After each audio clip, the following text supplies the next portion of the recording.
এদিন দীর্ঘ টানাপোড়েনের পর হতে চলেছে তমলুক কোঅপারেটিভ এগ্রিকালচার ব্যাংকের নির্বাচন, যা পশ্চিমবঙ্গের দ্বিতীয় বৃহৎ কৃষি সমবায় ব্যাংক বলা চলে।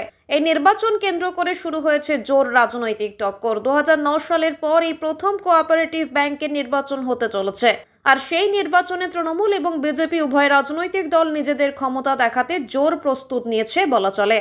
পূর্ব মেদিনীপুর জেলার তমলুক এবং হলদিয়া মহকুমায় 12টি ব্লক মিলিয়ে মোট আসন সংখ্যা 69টি। জেলার মোট ভোট গ্রহণ কেন্দ্র করা হয়েছে 12টি। শনিবার থেকেই সেই সমস্ত ভোট গ্রহণ কেন্দ্রগুলোতে কড়া পুলিশি নিরাপত্তার ব্যবস্থা করা হয়েছে বলে জানা গিয়েছে। এই কৃষি সমবায় ব্যাংকের মোট ভোটার সংখ্যা 55,471 জন।